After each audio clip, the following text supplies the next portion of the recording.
So first of all, let me just reiterate what Peter said, that I'm a computer scientist.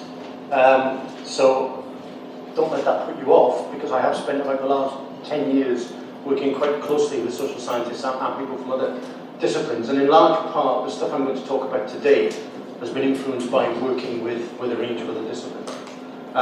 So the title is Digital Horizons, Evidence and Impact. And you'll see in a moment that this is a talk in two parts. When I originally designed the talk, I was going to talk about largely the work that we've done in the Policy Grid Digital Social Research Node funded by ESRC, about trying to build tools to support social scientists to manage research outputs and evidence that was feeding into the evidence-based policy agenda.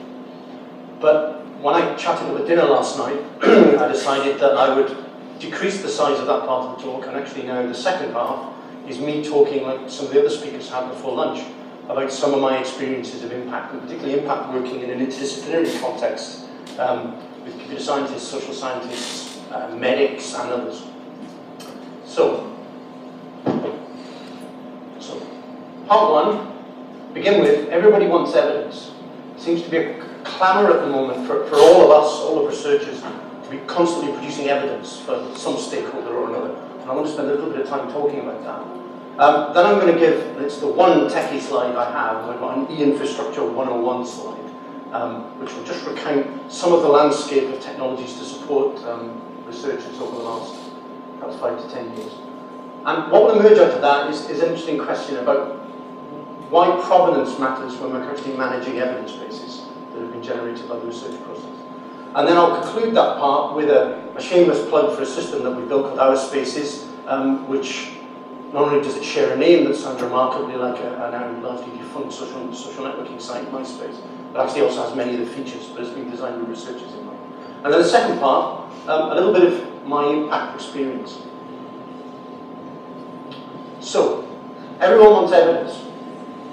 So you may recognise some of the characters on there, you may not recognise others. The gentleman in the bottom left-hand corner is a Member of Parliament. Clearly he wants evidence for something. We've got Colin Blakemore, a professor at this university, a comedian at the top there, various journalists. And this is a campaign that's being run by the Sense About Science group. And if you look on their website, you can download a myriad of images like this of people, the great and the good, standing with this sign. And the Sense About Science group has been pushing the idea of greater evidence in public decision making, and particularly scientific evidence in public decision making. So, if you like, there's a campaign group, a lobbying group arguing that we need more evidence. If you go back to the heady days of the last Labour administration, any government department that you choose to look at in Whitehall, their website, I can guarantee you'd find the phrase evidence-based policy somewhere. It's a bit harder to find that phrase now, but evidence-based policy as a mantra, and I particularly love this cartoon, which is the Acme evidence-based policy gizmo. Presumably this is either a politician or a senior civil servant on the right-hand side, and Paul Newton cowering in despair. But that mantra of how does evidence inform and shape policy, and also how can evidence be used in policy assessment, has been something that certainly colleagues I work with in Aberdeen have been talking about for a while. And this was a nice quote about evidence-based policy, that rigorous, reputable and crucially publicly available evidence plays more than merely a fig leaf role in public policy. And that would be great, wouldn't it? But the next quote is taken from Hansard at the time of the last Labour administration. And this is a then government minister whose name I have expunged for reasons of protecting his identity. We're looking at publishing the evidence, replied the minister. This is in response to a ministerial question about, well, Minister, why are you saying there's evidence for this policy but you've not actually made it available? And he said, we're looking at publishing the evidence, but in the end, you just pick the evidence which backs your argument. Right? And that went into the parliamentary record. And of course, what that is kind of policy-based evidence-making. You know, it's not quite the same as the kind of lofty ambition at the top. But, as we've heard other people talk about today, and also if you look at the RCUK typology of impacts, I'm sure that document which you all sleep under your pillow at night with, you actually see academics contributing to evidence-based policy appears on a number of different occasions in that typology. So it's still very much there as part of the wider kind of impact agenda.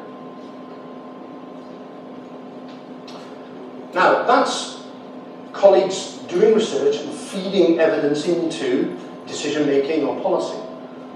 The other aspect of evidence related to the impact agenda that we all have to live by is providing evidence back to our paymasters. Okay? So they want us to go out and do research that can contribute to public policy making or whatever. But also, of course, they demand in return for the money, what evidence have you got that you've had impact? So there's another type of evidence there. And this is a really sort of very relevant document to me at the moment. So the Digital Economy Programme, who fund the Hub at Aberdeen and gave us £12 million a few years ago, recently decided that they would do a review of the entire Digital Economy Programme in the Research Councils. Two significant things about that review. One, they chose to call it an impact review, not a conventional RCUK review of a programme. They called it an impact review. Second significant thing, the majority of the panel were non-academic. And this was the framework that RCUK put in place to guide the evidence gathering exercise for the impact review. And you can see there's impact around economy, society, knowledge, capability, and capacity, lots of subheadings. And everyone involved in the impact review, I know I slaved over producing our submission, we had to gather massive amounts of evidence of our impacts across all these different areas, and we had to submit it, and this was reviewed by the panel. Problem is, that diagram isn't really what we responded to. That was the impact framework that RCUK generated. Okay? So as a contemporary researcher living in the environment of impact, we have to realise that we're now constantly being asked in managing lots of different kinds of evidence. You know, evidence from our research that we can feed into stakeholders, but also managing evidence of impact to inform our funders. So I lived that document for about a month. So the way I characterise this, very simple diagram, is that within the impact agenda, we have to manage our evidence around our research outputs, and here's one scenario where that research output is informing or shaping policy. So we need to think carefully about, well, how do we manage that evidence, or possibly make it available and make it transparent. But also, there's another kind of evidence. There's managing that green circle as impact evidence. Yeah? So if you like, the blue is doing research and feeding it to policymakers. The green is documenting it, as you saw in that enormous grid for the Digital Economy Programme, and feeding that back to the research councils. And increasingly, I would argue, that's the life of a researcher. You know, if you're funded by the research councils, that's a large part of what you do. And I'll say more about particularly the green aspect of that in a moment. So, that's a context. So now let's say the one technology slide, the infrastructure 101. So some of you may be aware that the research councils invested a significant amount of money 10 years ago now in what was then called the eScience programme. And all the research councils were involved in this, including ESRC. And the idea was that the money would be invested in research, interdisciplinary research that would develop new technologies. Over time, eScience as a term went slightly out of fashion and it morphed into e-research. To keep everyone in all the academic disciplines on board. And there were other changes as well over the period. So we went from the early days of eScience, which was very much about grid computing, very much kind of the physicists wanting to push massive amounts of data around, do massive amounts of processing using high-performance computers. But then over time, particularly as other academic disciplines got involved, particularly the arts and humanities and the social sciences, that started to morph, and increasingly you started to see people talking about the kinds of technologies represented by Web 2.0 there, the kind of web-based, lightweight, collaborative tools, things not that different to Facebook. You know, those things started to become more and more popular. And we're continuing to see that evolution. As part of that trend, we saw the emergence of so-called virtual research environments. So many of us in the room, I'm sure, are familiar with virtual learning environments that we ask our students to use. And so there are virtual research environments, and there are a whole bunch of projects funded by the research councils and by JISC, and these are 3 of them. You can't really read them very well, but this is a VRE for biology. The one in the centre, my experiment, was a originally conceived as a tool for managing workflows for biologists. And then on the far side there is a thing called Vera, which was a virtual research environment for archaeologists to capture data in the field and log artifacts.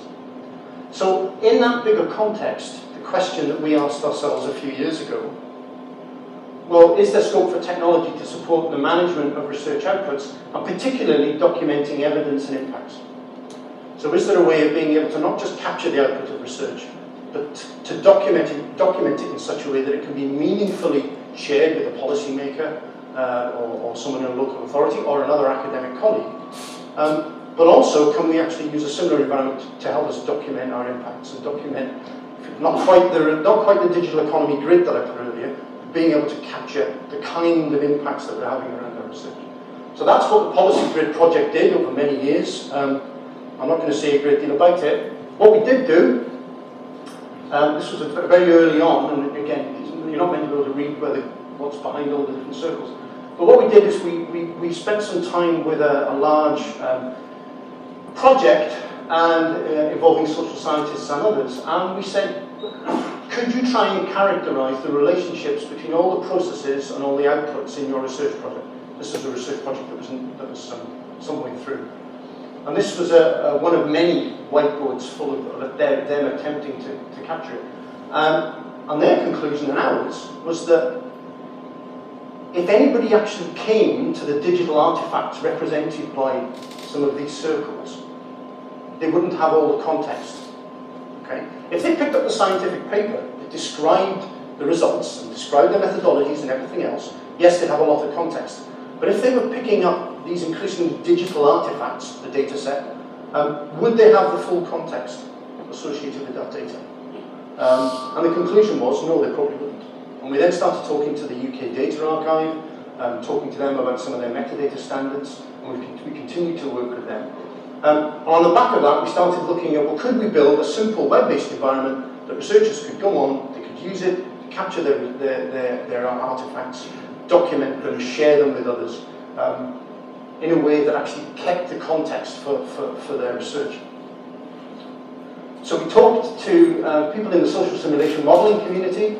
We talked to a very large rural environment and land use project, reducing E. coli 0157 risk in rural communities that involved environmental scientists, social scientists, economists, and we also worked with a large interdisciplinary research community based at Aberdeen, the Aberdeen Centre for Environmental Sustainability.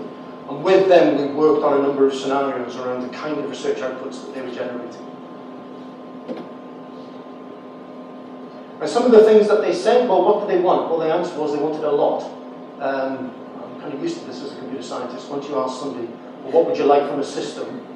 It's usually how long is a piece of string. But these are some of the significant ones. So support for management of digital artifacts, data sets and documents. People thought, yes, that's really critical to us.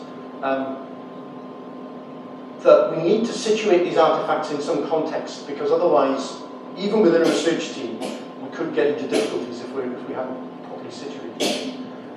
We want to be able in an environment to be a member of multiple communities, project teams, wider networks. We want respect for the diversity of researchers, methods and working practices. We don't want the system to say, this is how you do research. Right? The importance of collaboration and communication activities being integrated into the wider research record. Now this was really interesting, because we were having this conversation with people in those 3 case study communities, just as the University of East Anglia climate gig press furore was happening. And of course, where emails and other things began to be exposed. And people, interestingly, were saying to us, well, it's really useful to be able to, as part of the context, to provide this information. And they wanted it to be web-based and easy to use. They didn't want lots of fancy tools. They said, just something like Facebook. Is what we kept being told. So I've highlighted that, need to be situated in context, and this issue of integrating the wider research record, not just your documents. So that led us to Provenance. Provenance, I call it. I don't call it Provenance. I cheat things. But this was really interesting. So we spent some time talking to the people at data.gov.uk, and this was a really nice quote that appeared subsequently from them about provenance is the #1 issue we face when publishing government data as linked data to data.gov.uk. That was in February 2010. It's exactly the same problem today. You go look at data.gov.uk, there is very little provenance of any of the data that's there. You see huge data sets, often with little or no information about where they've come from, how they've been produced. At the same time, for people who don't know what the W3C is the World Wide Web Consortium. So they are the people that police the web, they are the people that determine all the standards for how the web is based. And they were picking up on exactly the same issue and said that the provenance of a resource is a record that describes entities and processes involved in producing and delivering or otherwise influencing that resource. What they mean there is content on the web. Right?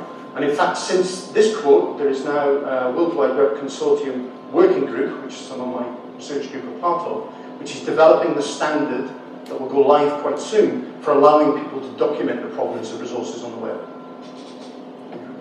Which can be fascinating to see how that rolls out going forward. So we then built a system called ourSpaces. These are some screenshots. Taking the requirements, the feedback that we had from researchers, taking into account some of this provenance and context information. And it's a web-based collaboration environment for researchers. It's entirely open. You just point a web browser at it. It's a means to share research resources across a diverse community. You can build a project group and just have that closed to your friends, or you can expand it out into a network. You can allow external stakeholders to come in into a group.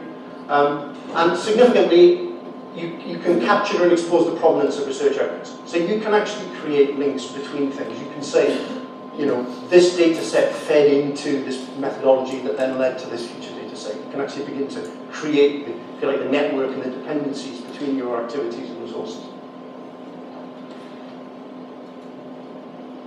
Another thing that we just finished at the moment, because we asked for it by users, was an impact tool. People said to us, it would be really, really good, because we've got all our resources here, if we could have an impact tool, and if you could design it so it looked like the hefty impact case study template, it would be even better. I don't know why that was. And we could then use it, we could drag and drop resources from within our projects into this thing. But also, and this is the significant thing about the suggested evidence that I've circled up there, the things at the top, they are other things that are in the ourSpaces system.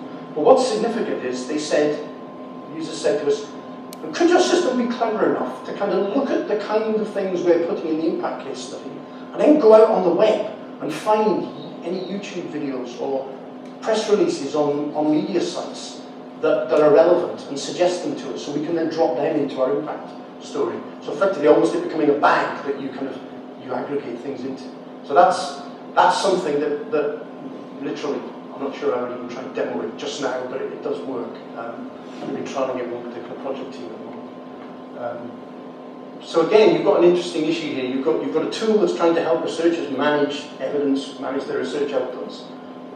But already here now, you're starting to see them repurposing that evidence for a different kind of evidence making to, in this case, hefty. So that's part one of the talk. I'm pretty okay for time, I think. So that's my experience working with researchers to try and look at how you can build tools to help them manage evidence bases and manage impact stories. Second part is me, right? So Peter said, I wear lots of hats, as well as being a prof in computer science. I'm the technical director of one of the digital economy research hubs for RCUK. I'm director of an ESRC investment, and I'm also lead on a big UK India project with 11 partners, which is just starting. But forget all that, that's me blowing my own trumpet. What I wanted to do is just tell you a little bit about my experience, because I think it's very similar to some of the experiences we heard earlier. So why 2003, right? Well, I've been around as an academic longer than that. But why is 2003 significant? Why is there an arrow pointing backwards in time from there? Well, prior to then, I was a pretty conventional academic computer scientist. I applied for research grants to do mainstream computer science. The only people I talked to were other computer scientists in my department and my conferences I attended. I didn't speak to anybody else. Mathematicians occasionally, but no one else. All that changed in 2003, right? And I attribute a large part of my success to that decision that I made, it wasn't on a Saturday, but I can remember when I made the decision to bid for some money from ESRC in 2003 under the ESRC part of the eScience programme for a small pilot project. It was a 15-month project to look at some grid technologies for environmental monitoring. And it was working with obviously computer scientists, but it was also working with other stakeholders who were social scientists in the social simulation community.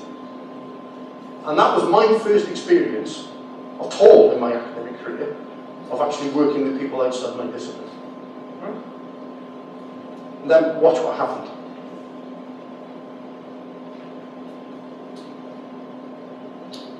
Every one of those things since is interdisciplinary. Right? I don't know how much money there is there, there's an awful lot. My wife would probably be horrified if I told you that. But every one of those subsequent projects, and in fact a grant application that's just gone in at 1 o'clock today is another example of an interdisciplinary project.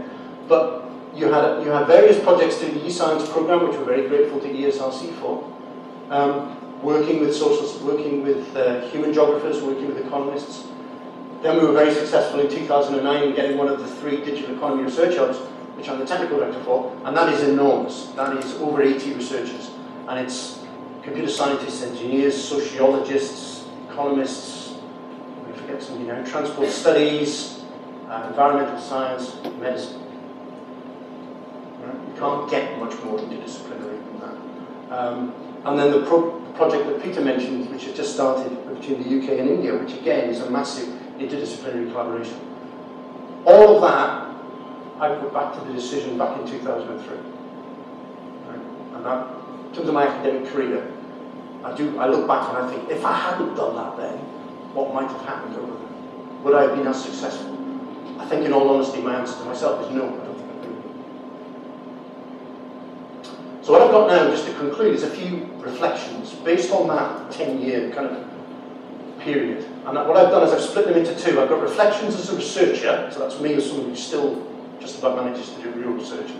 And then I've got some of me as a director of a centre or a research hub. And it's interesting, just listening to people during the day, I think a number of these perhaps will come through as themes for the day. So as a researcher, interdisciplinary has been a very good thing for me, personally in my career, and in terms of helping deliver on the impact agenda.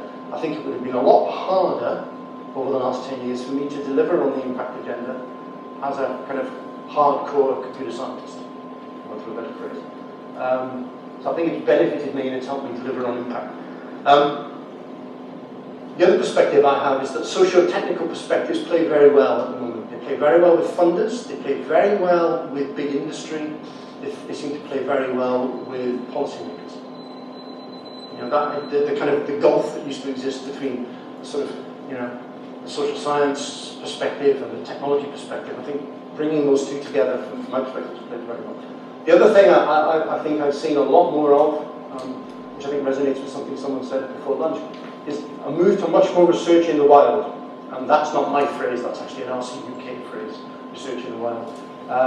But actually going out there and doing real research, going out into the environment, working with stakeholders, in our case trialing technologies, having users shape the technology based on their social setting or their clinical setting, if it's a healthcare intervention, and actually getting them to help shape the technology. Engagement with stakeholders takes a hell of a lot of time. I spend a lot of my time on the road, and when you're based in Aberdeen, that does take a hell of a lot of your time. And stakeholders are very important. The other thing is that many impacts are serendipitous and unplanned.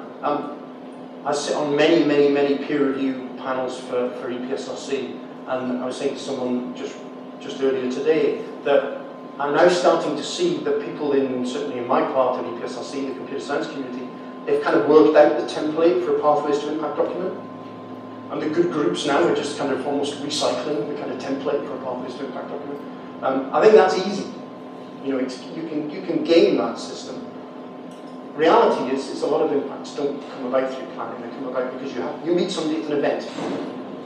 You have dinner with someone, or you're in the field and you meet someone. Second thing, as a researcher, lots of doors are opened. I've spent time in the cabinet office. I've met I've given talks to the board of First Group, the well-loved transport operator, and various other organisations, you know, that perhaps would never have happened. And as well as computer science publications, I never thought this would happen. If you'd asked me 10 years ago, I would never believe this. I have papers in social science journals, transport journals, and medical journals. The thing on the right-hand side is the Journal of Transport Geography, which we had a paper in quite recently. But, and this is the big but, and why it's in yellow and it's at the end, guess which outputs I would select for the ref? Will I select any of those? No. There's an interesting, maybe that's for another workshop on another day, but I think it's a really interesting question, right? I spent 10 years working with the research councils, playing that interdisciplinary game, enjoying it a great deal, learning a great deal, but the ref isn't really going to reflect on that, which is interesting. So, just to close then, the other hat now, so maybe as a centre and a hub director, make friends and stay friends, it should read, with the University Communications Office. They are a real ally. And you do have to work at the relationships, in my experience of them, is you have to work at the relationship with them. You know, they've got a lot of their competing pressures, and sometimes, you know, your event or your activity maybe won't be at the top of their priority list, and you just have to you have to work at it. The importance of a social media strategy. You know, what we discovered when we were preparing the evidence for the Digital Economy Hub Impact Review submission is that we actually have had more engagement with us through social media than we have through print media. So I think getting a social media strategy in place and getting it right is very important. Regular engagement with funding bodies. You know, in terms of the wider impact agenda, it is good to go and visit Polaris House and talk to people there, or pick up the phone and chat to them. You know, and engage with them. They are human beings, most of them. Advisory and steering groups, again, getting stakeholders, giving you input, giving you advice and guidance on what you're doing, I think is absolutely critical. So into some of the other things now. This one, and we find this really acute in all three digital economy hubs have experienced this. Get the balancing act that exists between research and knowledge exchange. You know, are we a RCUK hub to do research, or are we a hub to do knowledge exchange for industry? And that is a real tension. And I find myself quite often in meetings where we're discussing that balance. We want a big stakeholder to be involved in a research activity. Their agenda sometimes is slightly different. Balancing that's quite tricky. Training and supporting team members about the impact agenda. So we do a lot of activities with young researchers, not that dissimilar to this, where we actually talk about the impact agenda and we get them thinking about their own particular research project. We did an event just recently for first year PhD students, and we asked every one of them to produce a poster that was called Impact. And they had to produce an impact poster about their research, just to get them started to think about it. And this one, which is the real challenge for any director or centre, is get your impact data collection house in order. You know, whether it's for the ref, or whether it's for the research councils or the funding organisation asking you for, you know, okay, we've given you all this money, tell us about your impact, please. That can't be underestimated. It's not a task that I would wish to do after the fact. Trying to reconstruct it would be horrendous. So that's really critical. And that's it. Thanks to all those people up there, including NSES, that Peter used to run, which was the original platform for ESRC funding social science research.